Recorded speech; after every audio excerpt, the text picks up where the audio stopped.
Welcome back to Pop Dissected. Today, we're going to be talking about how Madonna's 7th studio album, Ray of Light, redefined her career and breathed new life into it following public outcry and uproar with her 5th studio album, Erotica, a concept record focused on sexuality. Erotica released alongside a coffee table book aptly titled Sex, featuring dark-themed photography of sensual fantasies and situations. Though critics generally favored the record, the same cannot be said for the general public. It became her lowest-selling record until American Life released in 2003. Erotica broke her 3-record streak of #1 albums, and became her first effort since her debut to not boast a #1 single or have at least 3 singles peak within the top 2 of the Hot 100. Now, this may seem trivial, but with Madonna's impressive string of hit after hit from her first several record cycles, not attaining this feat signaled to some she was slowly reaching a downward spiral. Despite this, let's discuss how Madonna championed on through a now very dated viewpoint on sensuality. But before we begin, be sure to check out my Patreon in the description for exclusive content only members can receive, early access to videos, shoutouts, power in deciding video topics, and an exclusive podcast. And be sure to drop a like, subscribe, and turn on that notification bell for more future content on all your favorite pop stars. Following the dual release of Erotica and Sex, Madonna starred in Body of Evidence in 1993, an absolute commercial bomb that was raked over the coals by critics.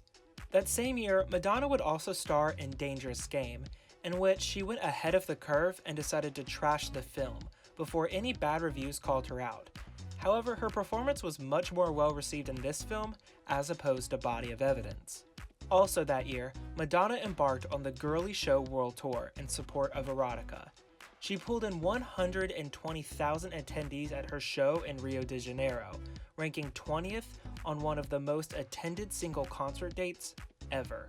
Despite that incredible feat, the controversy was still plaguing Madonna. With a box office failure and a panned performance, a record seen as disgusting for the themes it addressed, Madonna would hit a wall in 1994, following her appearance on The Late Show with David Letterman. With an interview laced with expletives and asking Letterman to smell her panties, and after a refusal to leave the stage, many had dubbed Madonna as a sexual deviant, and many had come to the consensus her career was officially over. With our understanding of how quickly the general public has the ability to tear down an artist, whether it's just or not, one can assume Madonna had no doubt in her mind she needed to change her image, and fast. After a couple public appearances with a subdued image, Madonna released her 6th record, Bedtime Stories, in 1994. Opting for a more R&B driven sound, the record was applauded for its new production direction. Prior to its release, Madonna teased audiences how the record would not be sexual. However, Bedtime Stories still showed how Madonna was not going to apologize for Erotica, nor take the blame for how she was perceived.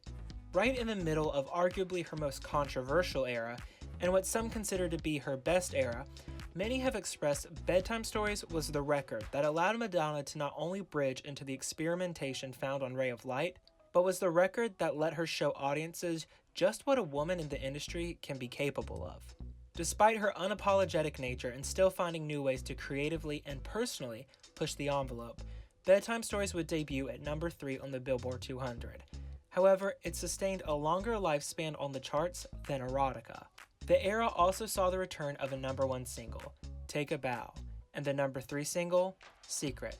Things would only continue to bode well for Madonna after her role in Evita in 1996, in which she earned herself a Golden Globe.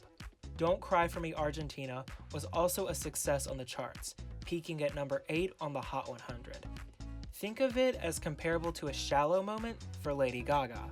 With this, the public perception of Madonna had officially begun to shift, and the way people thought of her was changed. And upon the release of Ray of Light in 1988, many saw that Madonna was back and bigger than ever.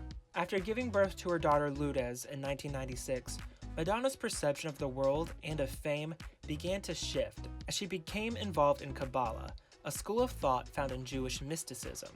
She additionally began studying Hinduism. Madonna would go on to spend nearly 5 months recording Ray of Light, the longest she had ever spent on a record. Through her own journey of self-discovery, Ray of Light would focus on themes of spirituality and introspection. With candid lyricism, a new vocal range brought on by her role in Evita, and a down-to-earth appeal, Madonna would go on to reclaim the stardom many thought had escaped her earlier that decade. At 39 years old, Madonna proved that regardless of a woman's age, they can still prove their talent, ability, and creativity. Many female artists get written off as they get older, being discarded into an elephant graveyard. But not Madonna. One would expect with motherhood, she'd take time off from music, but she proved that a woman can do it all if they set their mind to it. What's most notable about Ray of Light is how it is seen as the record to popularize the electronica genre into the mainstream, not only in the United States, but all over the world. Even if one were to consider Ray of Light a blatant product of the 90s and may view it as dated, it absolutely was unheard of during this time, prompting listeners to engage more. Back in the days where music was only accessible if you actually physically bought it, it's no wonder Ray of Light was able to captivate audiences the way it did. Having established and popularized trends, Ray of Light also increased awareness and accessibility to South Asian culture in the United States, with many noting Madonna's video for her track Frozen being part of this.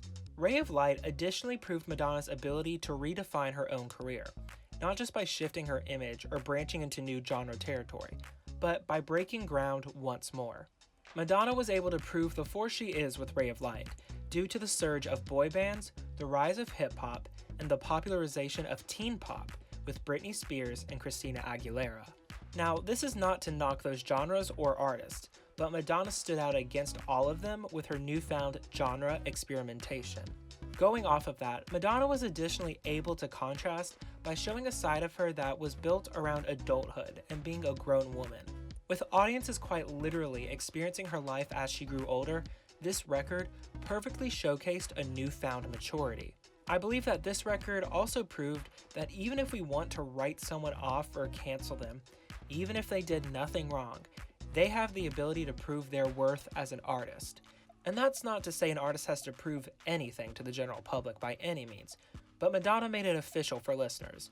If you wrote her off at Erotica, it's time you take a trip back with Ray of Light. At the time, Madonna set the record for the biggest opening week sales by a female artist, pulling in 371,000 copies for Ray of Light, debuting at number 2 on the Billboard 200. With 16 million copies sold worldwide, Ray of Light would be the record to earn Madonna the achievement of being the first woman to have 7 multi-platinum selling records. The record additionally produced the top 5 hits Frozen and the title track. Through her personal evolution, Madonna founded the Ray of Light Foundation that same year, an organization focused upon worldwide efforts in arts, equal rights, education, and so much more. Madonna earned herself 3 Grammy Awards that era, up against 5 nominations. This would mark the first record of hers to win a Grammy. She additionally scored 6 VMAs and 2 European Music Video Awards. The Drowned World Tour that supported Ray of Light was the highest grossing solo tour of 2001, earning nearly $77 million with an attendance of over 700,000. But Madonna's new wind of success didn't end there. It only propelled, following the release of her 8th studio record, Music, in the year 2000. After 11 years, Madonna topped the Billboard 200 with 420,000 copies sold of the record.